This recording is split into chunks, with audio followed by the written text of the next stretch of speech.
Esto es Su Madre Naturaleza. Bienvenidos y bienvenidas nuevamente a Su Madre Naturaleza, el espacio ambiental de análisis de la televisión pública. Aquí nuevamente en este colegio Francisco José de Caldas, en la localidad de Engativá, diagonal al Jardín Botánico. Este colegio nos acoge en una tarde bogotana deliciosa y vamos a hablar de un tema que es crítico en el país, el bosque seco tropical. Hoy tenemos aquí a 3 expertos de 3 instituciones distintas y vamos a entender por qué está pasando con el bosque seco tropical en Colombia. Marco Pardo de Fundación Natura, bienvenido. Muchas gracias, Margarita. Wilson Ramírez, Instituto Alexander von Humboldt. Gracias, Inés Cavelier, Patrimonio Natural. Muchas gracias. Bueno, cada uno de ustedes está trabajando en regiones distintas, pero empecemos por von Humboldt. A ver, cuéntanos qué está pasando con el bosque seco tropical. Margarita, ¿Y gracias. qué es el bosque? Y gracias por la invitación. En este caso estamos hablando de un bosque que está sometido durante largos periodos de tiempo al año a una sequía muy fuerte. Al contrario de las selvas húmedas como la selva amazónica, que son las que normalmente conocemos y vemos en la televisión, en los diarios, es un bosque del cual percibimos una época muy verde, que es la época lluviosa, y una época muy seca en la que se asemeja, digamos, de manera gruesa a un rastrojero. ¿A un rastrojero? Sí, ¿Eso qué porque es? son bosques en realidad que pierden gran parte de sus hojas, se sienten secos en ese momento de sequía, pero son bosques que están vivos, sin duda alguna. En ese sentido, eran bosques que de alguna forma en Colombia se distribuían ampliamente, pero hoy en día los hemos perdido de una forma dramática. Es tal vez el escenario más importante, más destacable de estos bosques es su situación de degradación tan fuerte que puede tener hoy en el país. Bueno, pero Inés, ¿por qué es tan grave esa degradación? Sí, Margarita, pues resulta que el bosque seco en realidad ha prestado una cantidad de servicios a la gente.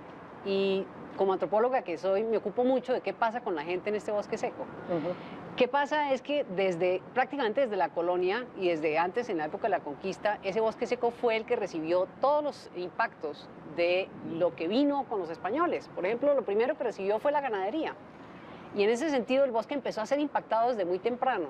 Este impacto pues, se ha llevado a más o menos el 92% del bosque seco, pues, una buena parte por ganadería, otra parte pues, obviamente por la gente empezó a habitar en estas zonas y empezó a cultivar estas zonas porque son suelos bastante buenos, siempre y cuando se mantenga cierta cobertura de bosque encima. Entonces esa es la razón de mucho de la degradación y hoy día estamos viendo las consecuencias de este problema. O sea que es en esa relación de los servicios que prestan esos ecosistemas empieza a sentirse realmente un impacto en la población. En este caso, por ejemplo, Marco, usted que trabaja en la zona del sur del país, denos un ejemplo, no, en el Santanderes. Sí. Vamos a ir sobre áreas concretas para entender muy claramente cómo es esa relación de la región con ese territorio. Bueno, Margarita, nosotros en la Fundación Natura trabajamos en 2 áreas en Colombia, en la región del Huila, en el proyecto hidroeléctrico del Quimbo, y un estudio que yo estoy coordinando en el sector del Chicamocha. Estos bosques que son remanentes, que son los últimos que quedan, son muy importantes porque, bien lo decía Wilson ahorita, digamos, solo queda el 8% de este ecosistema en el país, que han sido utilizados desde muchísimo antes, desde las épocas de los indígenas. Entonces, por esta razón, son tan importantes y tan claves, porque todavía mantienen a ciertas poblaciones y son la base ecológica del sustento de muchas de estas comunidades. Entonces, ese trabajo de investigación, de conocimiento, es clave porque adicional a ese proceso de deforestación también es el desconocimiento de estas zonas. Entonces, por esa razón es muy importante estudiarlos. Bueno, precisamente aquí el Instituto von Humboldt nos hace obsequio de este libro, El bosque seco tropical en Colombia. Este libro, muy importante además para que profesores, alumnos y toda la gente interesada en la protección de ecosistemas en las zonas donde hay bosque seco, sepan cuán dispersa y fragmentada está realmente la información. A ver, Wilson, ¿por qué no nos hace un resumen de, en realidad, el estado del arte? Incluso te voy a poner un poco en contexto del dónde viene el libro. Sí. De hecho, en su momento el ministerio le pide al instituto que desarrolle una especie de documento acerca de cómo restaurar, cómo reparar los bosques secos. Y cuando empezamos a investigar con nuestros colegas del instituto, nos dimos cuenta que la información alrededor del bosque seco no solo era fragmentaria, sino absolutamente escasa. Y uno dice, ¿por qué? Siendo uno de los ecosistemas emblemáticos y, como bien menciona Inés, tan ancestral, no encuentres prácticamente información. Parece que hubiera modas entre los ecosistemas y puede que sepamos un poco más de los páramos, un poco más de las selvas húmedas, por aquello de la Amazonía, pero del bosque seco, te estoy hablando hace 4 o 5 años, teníamos muy poca información. Entonces nos dimos a la tarea de compilar con otros autores nacionales e internacionales parte de lo que se sabía acerca de este ecosistema con un solo objetivo: poner sobre el papel, poner sobre la mesa de discusión, no solo a escala gubernamental, sino a escala de cualquiera de nosotros, cualquier televidente, la importancia del bosque seco, por qué conservarlo en el caso que todavía se pueda, y sobre todo cómo entrar a restaurar esos pocos fragmentos de bosque seco que aún se mantienen. Entrar a restaurar quiere decir el qué hacer, que creo es donde ustedes están, ¿cierto, Inés? Sí, Margarita, pues estamos desde 2013, estamos trabajando en un programa en la región Caribe que se llama Paisajes de Conservación. Este programa ha sido apoyado por la Cooperación Internacional Americana, la USAID, y en ese programa hemos desarrollado durante estos años un trabajo muy interesante de cómo hacer alguna diferencia respecto a mejorar la condición del bosque seco. Como Wilson sabe muy bien, y aquí los expertos en ecología lo saben bien, el bosque seco tiene una característica hoy día, y es que se ha vuelto pedacitos, fragmentos. Esos fragmentos como están islas desconectados. Esos fragmentos, esas islas, son en realidad básicamente pequeños pedazos en extinción, si es que no se conectan.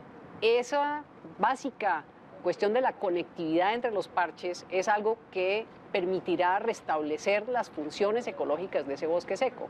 En esa medida nos dimos a la tarea de hacer una cosa que se llama los corredores ecológicos o corredores de conectividad, habiendo hecho primero un diagnóstico y después con ayuda de imágenes de satélite, y con ese diagnóstico dijimos, bueno, estas son las grandes zonas de corredores en la región Caribe. De esas grandes zonas de corredores se escogieron 7 nodos para allí hacer trabajos puntuales de esa recuperación y dar entonces unos modelos de corredor ecológico que tiene una particularidad en esta zona. El corredor ecológico normal se habla solamente de la parte de bosque, normalmente estaríamos pegando bosque con bosque, pero como tenemos una zona donde hay más que todo habitantes campesinos, comunidades indígenas, nosotros necesitamos que la parte productiva esté incluso metida en esta solución. No podemos ignorar que allí son pequeños predios de productores campesinos o indígenas. Por eso nos toca meter la producción dentro del corredor. Por eso hemos dicho, este corredor es un corredor de conservación y producción al mismo tiempo. Ejemplo de un corredor. Uno de ellos está en La Guajira, en una parte alta del río Ranchería, donde varios afluentes aportan a la ranchería. Ustedes saben que La Guajira es de los departamentos más secos del país, y en esta zona se están cuidando esas cuencas para que lleguen al río Ranchería y pueda la gente derivar los servicios de esas cuencas y toda la zona aledaña. Otro corredor, por ejemplo, es en la zona de San Juan Nepomuceno. Tenemos allí un parque nacional, es un santuario de flora y fauna, se llama Los Colorados. ¿En qué departamento? En Bolívar. Y esta es la zona de Montes de María. En esta zona de Montes de María, que ha sido pues, muy tradicional de habitación de la zona. Y muy conflictiva también. Y muy conflictiva también. Allí hemos estado encontrando una gran receptividad por parte de los campesinos para hacer estos corredores en la zona de San Juan. Lo mismo en la zona del Salado, en Carmen de Bolívar. Otra zona bien conflictiva, con una triste historia. Pero entonces, Marco, ya que estamos hablando de estos corredores de conectividad, hablemos de todas esas especies que habitan y que son importantes fortalecer en toda esta cadena trófica del bosque seco. Para mencionar, por ejemplo, algunas de las especies. Uno de las características principales de los ecosistemas secos es que ellos botan sus hojas en las épocas donde el déficit de agua es muy alto. Entonces, cuando hay mucha sequía, la estrategia que tienen estas plantas es botar sus hojas. Como un otoño. Es como un otoño, sí. Entonces, esta característica del bosque seco le da un cierto manejo especial para poder restaurar. Entonces, ¿qué significa esto? Que básicamente para poder hacer una acción de recuperar un bosque de estos, el principal problema es el agua. Entonces, ese es, digamos, el reto principal de poder trabajar en estas zonas. Por esta razón, digamos, en la Fundación Natura, en el proyecto del Quimbo, estamos trabajando en restaurar, estamos haciendo un proyecto piloto en 150 hectáreas, que pues ustedes dirán 150 hectáreas no es mucho, pero al final es una de las estrategias más grandes que tiene en este momento el país de restauración en bosque seco. ¿Restaurar 150 hectáreas de bosque seco? Sí, estamos aprendiendo en esas 150 de cómo restaurar, porque de ese conocimiento no se sabe mucho. ¿Y quién financia eso? Eso es una compensación por el proyecto hidroeléctrico del Quimbo. Ellos, dentro del plan de compensaciones que les impuso el ministerio, tienen que hacer esa restauración. Entonces, en cooperación con EMGESA, se está trabajando en esa restauración. Hablemos de esas compensaciones, porque esa es una figura que la gente no conoce. A ver, ¿eso cómo funciona? Bien, excelente pregunta. Los grandes gremios, el ganadero, el petrolero, el minero, son gremios que están sometidos a licencias ambientales. Muchos de ellos, la forma de pagar esas licencias ambientales es a través de lo que llamamos una compensación, es decir, si yo afecto, en este caso bosque seco, tengo que compensar, ahí es donde viene la palabra, por esos bosques secos. El cuánto, el cómo y el dónde se define finalmente entre la Autoridad Nacional de Licencias Ambientales y la Corporación Autónoma que esté implicada. No es tanto una negociación, es mucho más una imposición ¿Del Estado? Del Estado, en este caso de la autoridad, para hacer la compensación. Y finalmente esas compensaciones las haces principalmente en dos vías. Una, como bien dice Marco, a través de la restauración, es decir, de la reparación de parte de ese ecosistema. Y dos, a través del fortalecimiento de la conservación de lo que esté en buen estado, es decir, de la preservación del ecosistema. Pero yo, frente a eso, quiero hacerte un complemento, Margarita. Es un poco para que el televidente se ubique. Los bosques secos no son ajenos a nosotros, no están allá lejos. Los bosques secos están prácticamente en muchas de las grandes urbes o grandes ciudades de las cuales todos hemos estado o muchos de nosotros estamos viviendo. Cerca a Cartagena, bosques cercanos a lo que había en Santa Marta. Barú. Las zonas de Barú, por ejemplo, lo que no es manglar, sino la zona más boscosa de Barú. En las zonas del Huila, en las zonas de Tolima, incluso me atrevo a decir, fragmentos del Tatacoa, del desierto de la Tatacoa y algunas zonas de la Guajira que hoy son desiertos, parte eran bosque seco. Y aquí quiero hacer un llamado muy enfático. Voy a darle solamente un dato. Prácticamente la mitad de lo que hoy es desierto eran originalmente bosques secos. Entonces, cuando hablamos del bosque seco no es que estemos hablando de algo insulso o simplemente de las plantitas y de los arbolitos. De unos chamecitos por aquí y por allá. No, estamos hablando prácticamente de una de las últimas fronteras antes de pasar a la desertización. Y ya sabemos lo que ha venido pasando en La Guajira y en muchas otras regiones de Colombia. Entonces, el llamado, por supuesto, es a lo poco que queda, hacer las mejores labores que se puedan de conservación y por supuesto tratar de restaurar lo poco que nos queda. Claro. Bueno, usted está hablando... ¿Sí? Algo, Margarita, de lo que está diciendo Wilson, y es que estamos pasando ya en este país a la restauración. Nosotros estábamos convencidos de que estábamos navegando en plantas, que estábamos navegando en bosques y que éramos supremamente ricos, y eso no es tan cierto. O sea, uno de los casos es el que estaba comentando Wilson, y es que ya nos toca empezar a restaurar.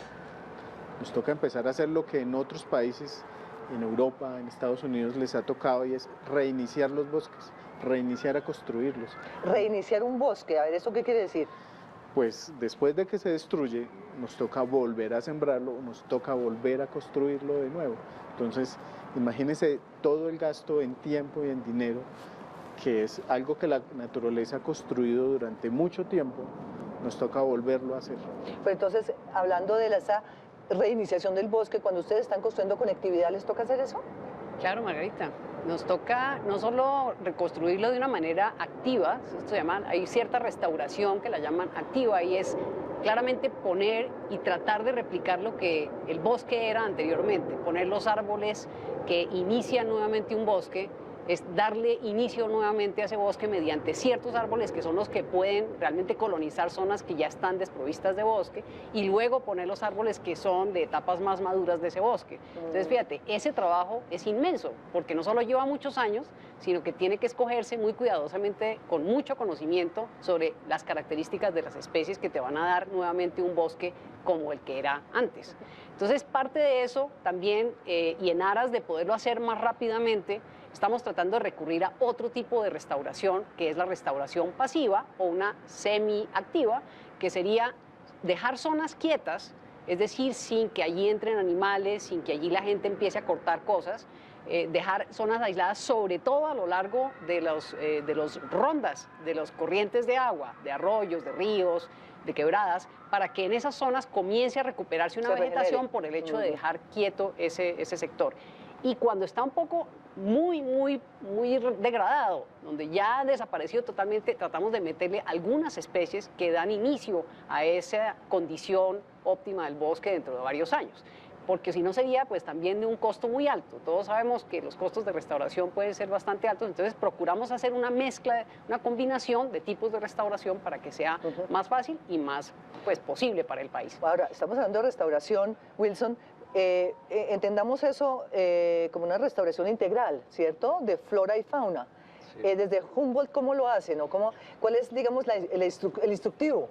No, no hay instructivo. La restauración es una ciencia, me atrevo a decir que es ciencia, la ecología de la restauración lo es, muy joven.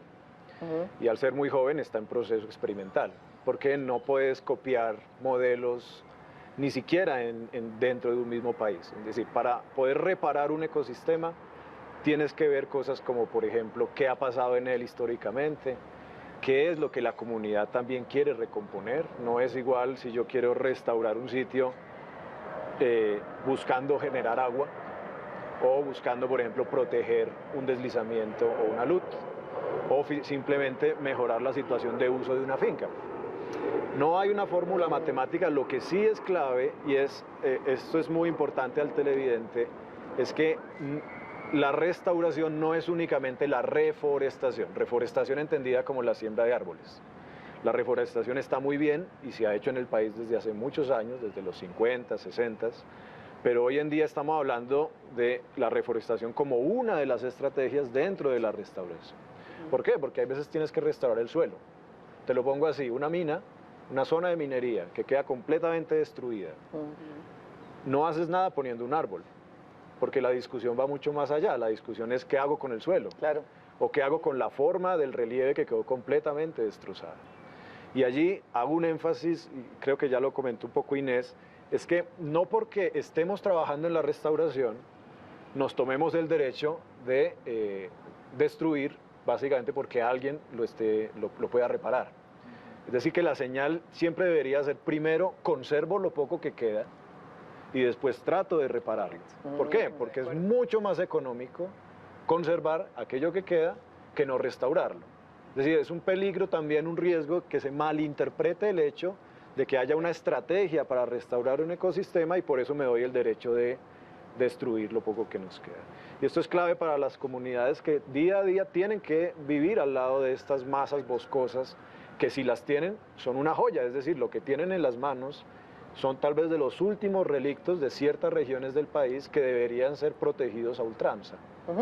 Bueno, ¿esto qué quiere decir? Queremos entender mejor cuáles son esos, por ejemplo, cuál es el alimento que proveen los bosques secos tropicales, cuáles son esos servicios ambientales. Pero vamos a ir a una pausa y ya volvemos, porque queremos analizar a fondo qué quiere decir bosque seco tropical. Esto es Su Madre Naturaleza. Bueno, aquí desde Su Madre Naturaleza, en el Colegio Francisco José de Caldas, nombre muy sugestivo además, por toda la historia que tiene este personaje tan importante en la botánica, en la ecología del país. Estamos hablando por qué es tan importante el bosque seco tropical, por qué es tan importante para millones de personas en muchas de las ciudades, poblados del país que se surten de servicios ambientales. Marco, ¿qué come uno del bosque seco? Bueno, en el bosque seco la diversidad es una de las características que lo hace tan importante. Del bosque seco se saca madera, del bosque seco se sacan frutos, del bosque seco se sacan multitud de productos que son claves dentro de una economía local.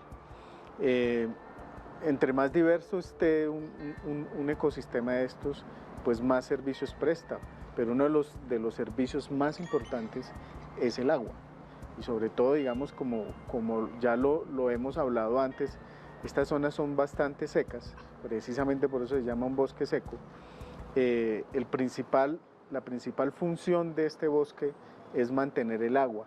Por esta razón muchos de los campesinos, mucha de la gente que vive en el Chicamocha está reclamando en estos momentos una mejor acción del Estado para recuperar estos bosques, para que vuelva el agua, porque pues todos lo sabemos, sin agua no hay vida, y por esta razón la principal razón de ser de un bosque de estos es el agua y el suelo. ¿Y en qué estado está en este momento en el cañón del Chicamocha el bosque seco? El cañón del Chicamocha ha sido usado durante muchos años, desde antes de la llegada de los españoles. Allí los indios guanes cultivaban algodón, cultivaban coca, cultivaban maíz, cultivaban muchas especies allí. Entonces este ha sido un uso bastante intensivo de esta zona. Razón también porque los bosques secos mantienen un clima muy agradable. Entonces, por esta razón, estos bosques tienen, digamos, un mayor gusto por la población local. Está muy golpeado, existen de todas formas algunos remanentes que son muy importantes en esta región, y dentro del estudio que estamos haciendo estamos identificando cuál de esas zonas pueden ser susceptibles de un mejor manejo y de pronto, en lo posible, un área protegida. Bueno, esto es un mensaje para los santanderianos, ¿no? Ojalá. Que son tan orgullosos del Chicamocha, y ahí, bueno, vayamos a otra zona, Caribe.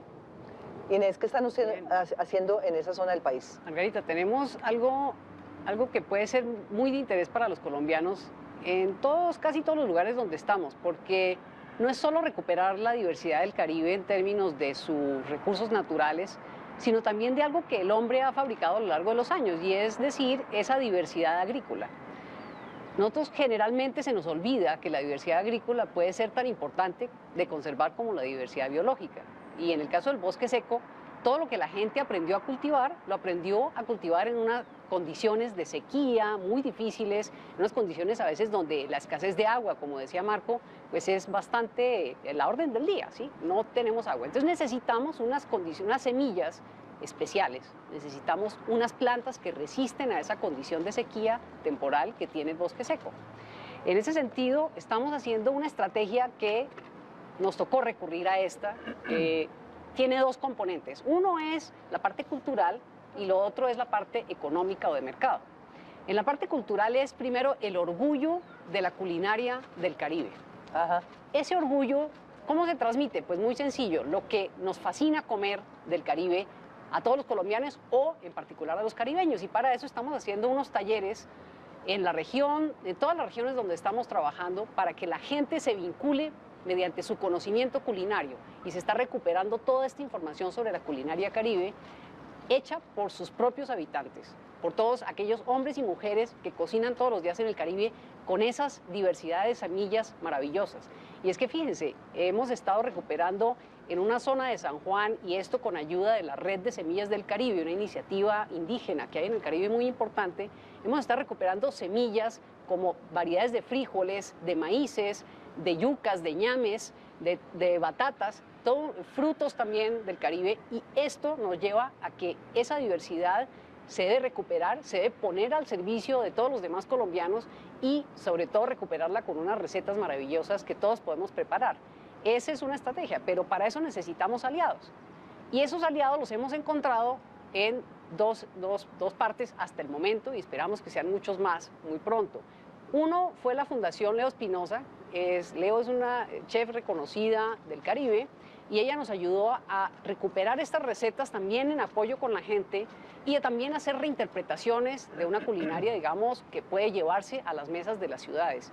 Y por otro lado, la otra alianza que estamos ahorita en curso de hacer es con Crepes y Waffles, que es una empresa de restaurantes conocida tal vez por muchos, que nos está ayudando a comprar estas diversas semillas del bosque seco, rescatando esa diversidad, reconociendo la riqueza que hay en el bosque seco respecto a semillas y a productos con un sabor maravilloso.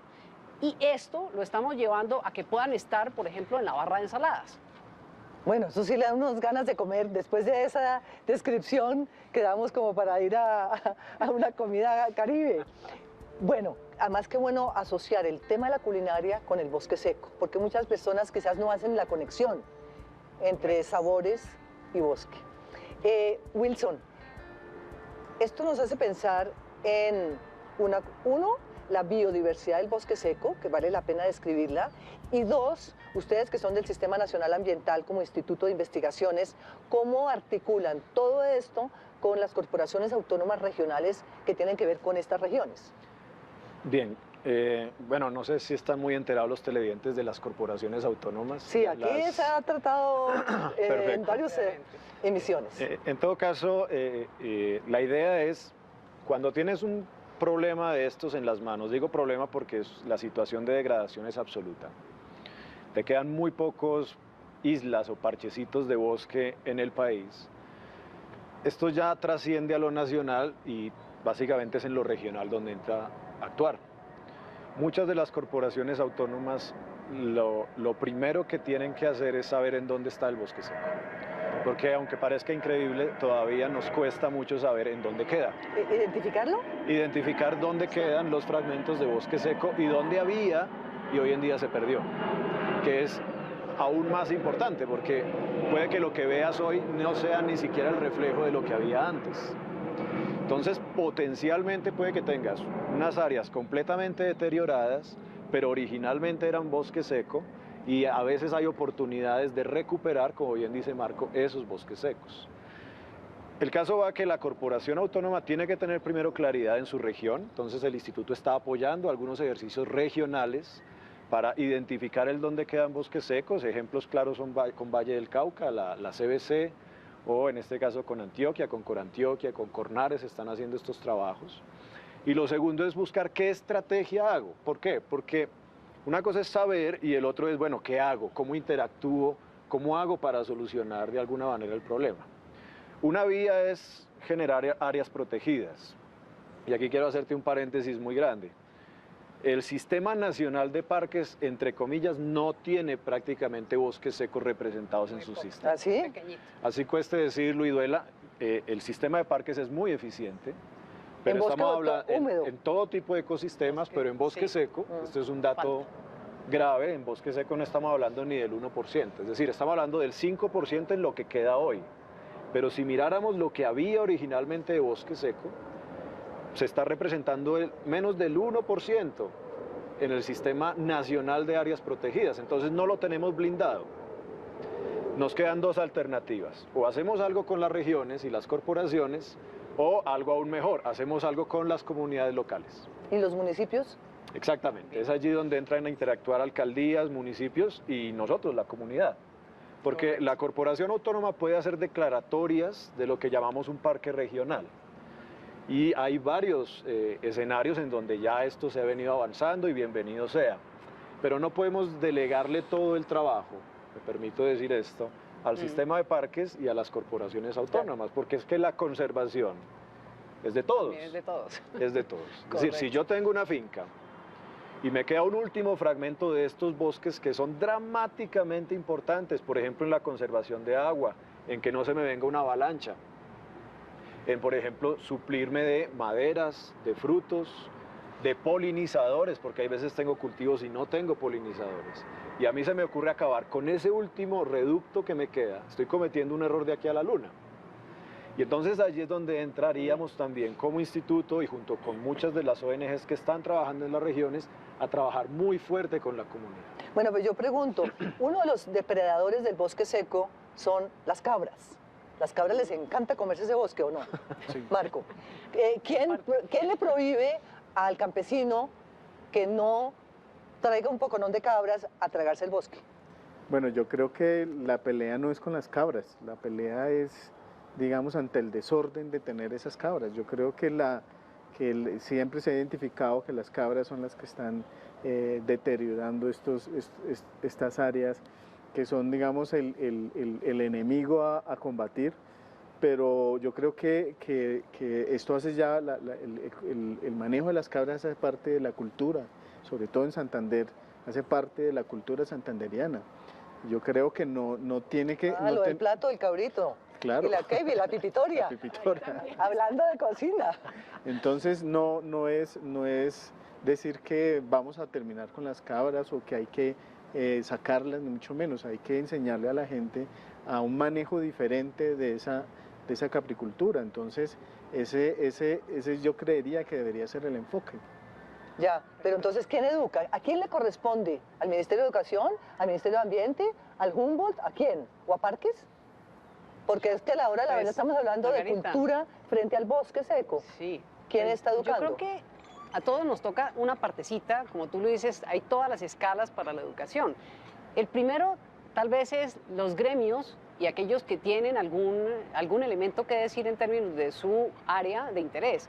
El gremio ganadero, por ejemplo, ha estado muy interesado y de hecho está empezando a aplicar ya desde hace algunos años sistemas silvopastoriles que pueden mejorar la condición de la ganadería en ese bosque seco y en otros bosques del país. Entonces, eso es una solución, como lo anota Marco, la cuestión es de manejo.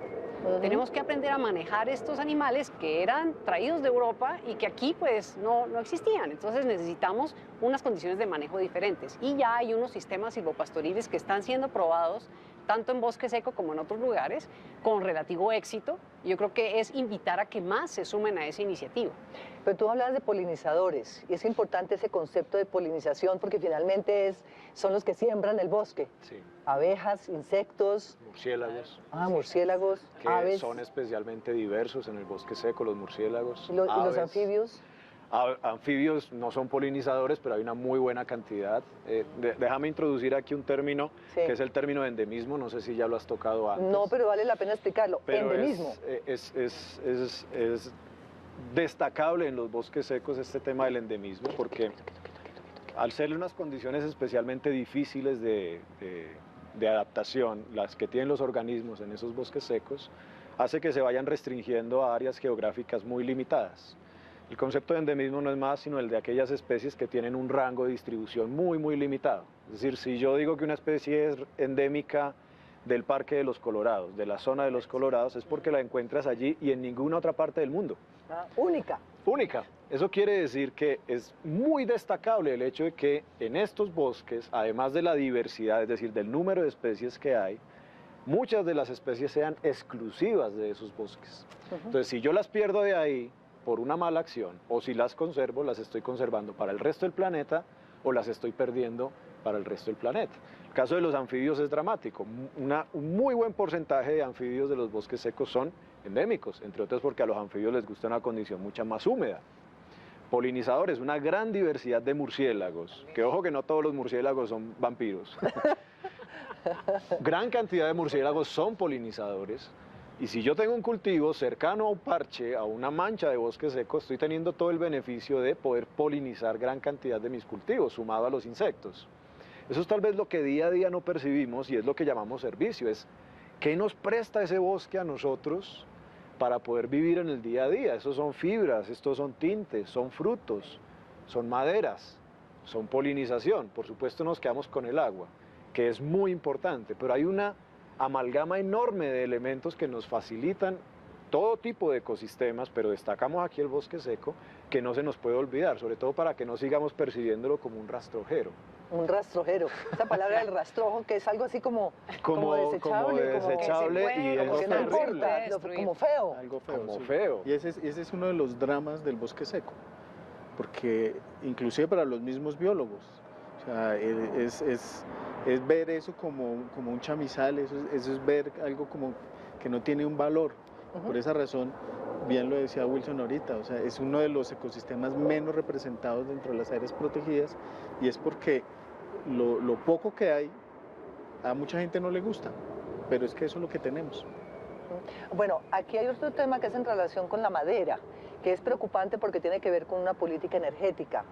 Me imagino que muchos de los campesinos y además de históricamente se han surtido de esos chamizos, de esos rastrojos para cocinar, para producir calor en su casa.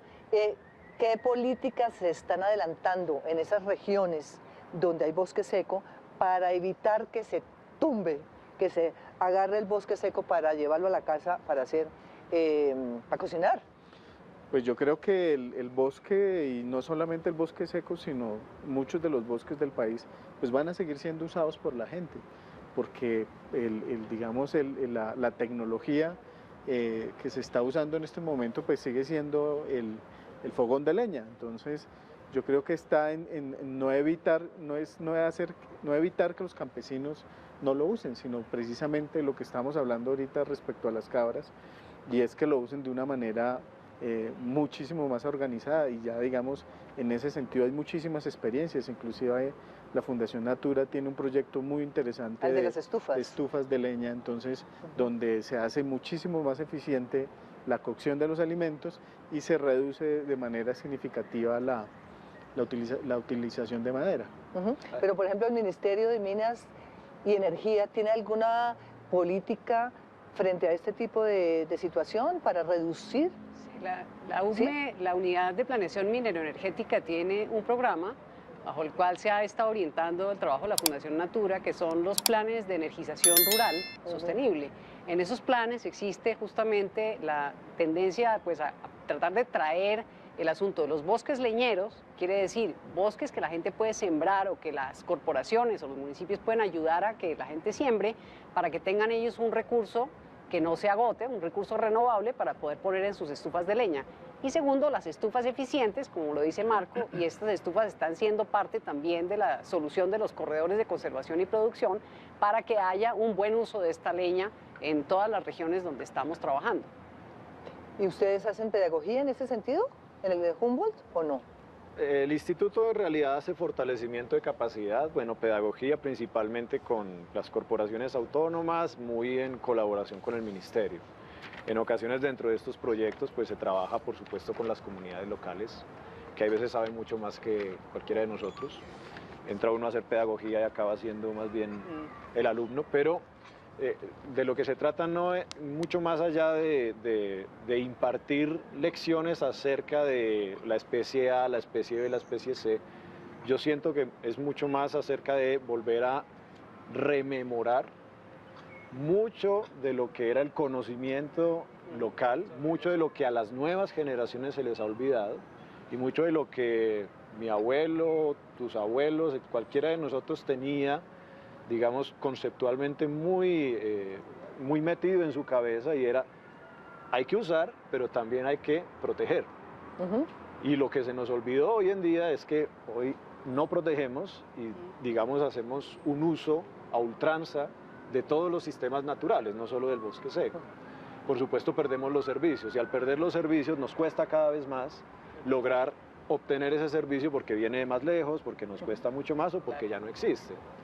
Entonces yo creería que el tema de la pedagogía o de la enseñanza no es más sino retomar lo que ya sabíamos de alguna manera, lo que la sapiencia también del campesinado nuestro tenía, y las comunidades indígenas. Y se nos fue perdiendo, sobre todo esa cadena de voz que hoy está rota. Las generaciones nuevas no la tienen. Ojalá que tuiteen y manden Facebook sobre el tema, ¿o no? O sea, ¿Ustedes no usan las redes sociales para mover un poquito el avispero? Sí, mucho. Margarita, quería comentarte de pronto algo adicional respecto a usos del bosque seco que, como bien lo menciona aquí Wilson, pues son muy importantes para que la gente se dé cuenta y tenga una pedagogía que está al alcance de la mano.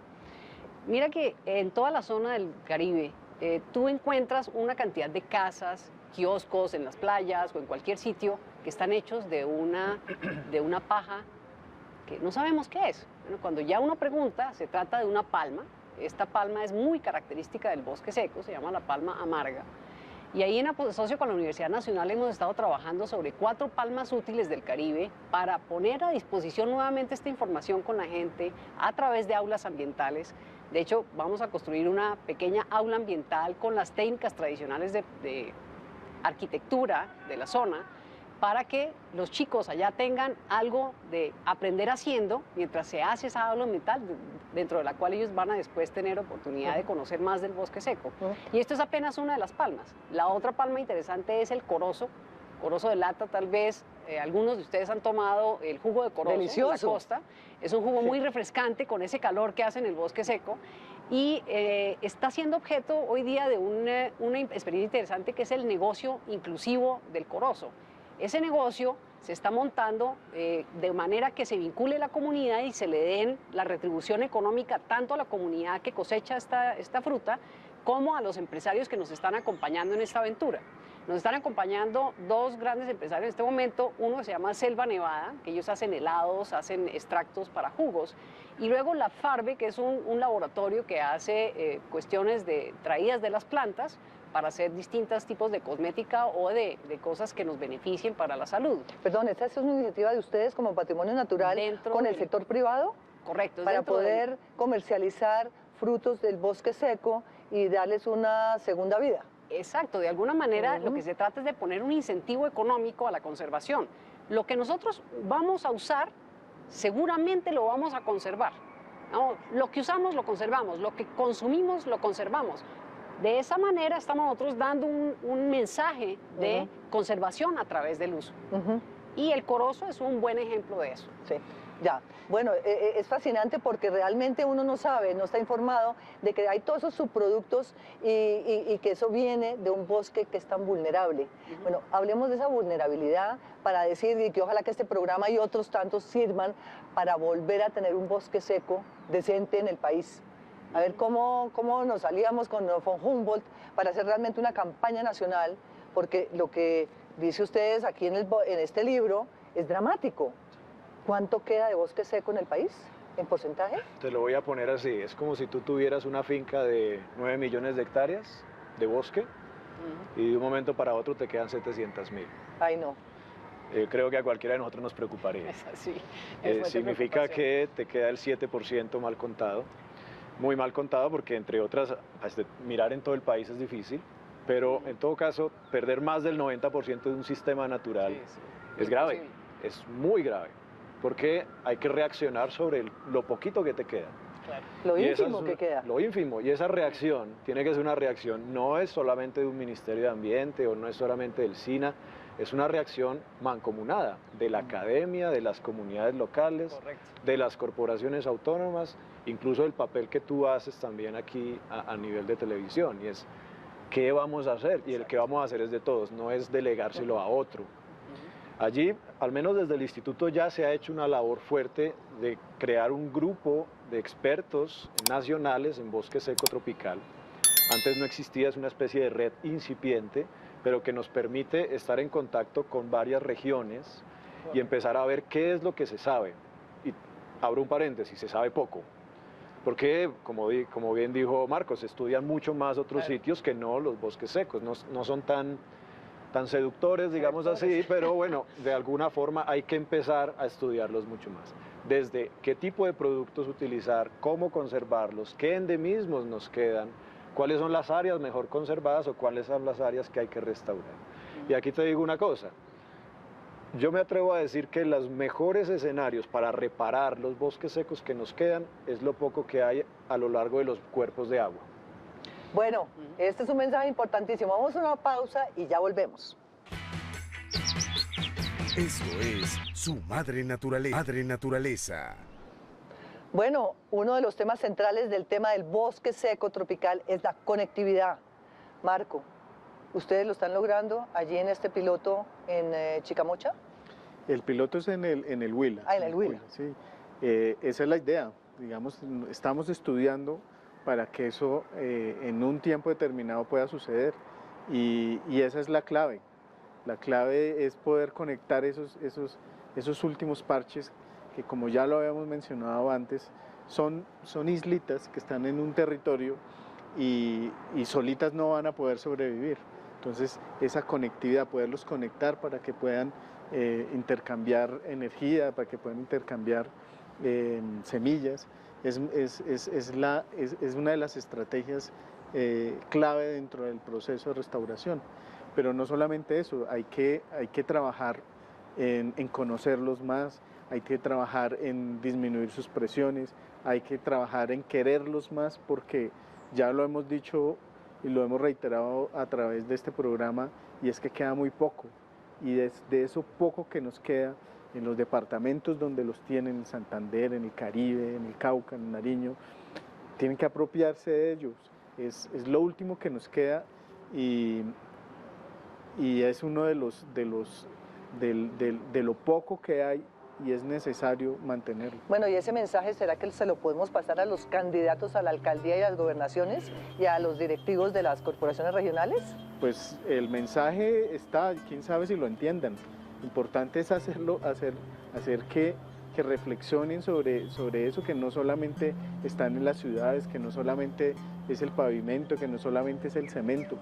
Sin estos bosques, sin estas zonas, pues sencillamente su municipio, su departamento va a tener muchos problemas, y es muy importante tener esa estructura ecológica dentro de cada una de estas zonas para poder desarrollarse. Bueno, entonces, ¿qué mensaje le vamos a mandar a todos esos candidatos a alcaldías y gobernaciones, consejos municipales, asambleas departamentales que deberían conocer el bosque seco en su respectivo territorio? Primer mensaje, conocerlo, porque por lo general no lo conocemos. Y el segundo mensaje que quisiera dejar es, tal vez el bosque seco es uno de los últimos pasos antes de la desertización. Y bajo un escenario, un marco de cambio global, que es el que estamos viviendo hoy en día, tal vez los bosques secos vayan por una de dos vías, hay mucha discusión. O sean los únicos que queden y sobrevivan por la situación de sequía y la resistencia que tienen, o sean los primeros que se pierdan. Y en ese sentido, sea una alternativa o sea la otra, tenemos que pensar que bajo el escenario de cambio climático, los bosques secos van a ser nuestro principal piloto del cual podemos mantener o perder servicios ecosistémicos claves. Desertificación. ¿Queremos una Colombia desertificada? Inés. Pues mira, Margarita, yo creo que Colombia tiene más bosque seco y más habitantes en bosque seco de lo que se imagina. Todos estos habitantes del bosque seco son nuestros aliados. Y nuestros aliados porque ellos y nosotros, todos los colombianos, somos los que tenemos algo que perder en esto. Tenemos más o menos una cuarta parte de la población en bosque seco o que deriva servicios de ese bosque seco. Tenemos alimentos, madera, estas bebidas deliciosas de las cuales hemos estado hablando, el agua que surte todos nuestros acueductos. Los municipios tienen ahí una responsabilidad muy importante y lo están empezando a hacer. Dentro de un proyecto con el Programa de Naciones Unidas para el Desarrollo estamos tratando de declarar áreas protegidas en 18.000 hectáreas, en este momento en 3 áreas andinas y 3 áreas del Caribe, y los municipios están respondiendo muy bien, las comunidades están respondiendo muy bien, las corporaciones nos están acompañando en el proceso. Todos nosotros en conjunto tenemos que hacer una alianza para cuidar ese bosque seco. Yo creo que no es tarea de uno solo, es tarea de muchos, y el otro mensaje es que la conservación también va por el uso sostenible de los recursos de este bosque seco que tanto nos está dando.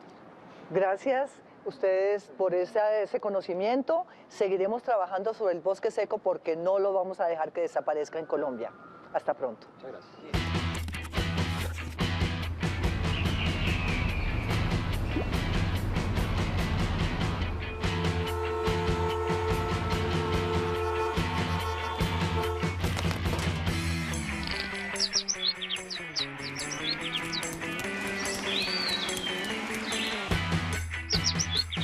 Esto es Su Madre Naturaleza.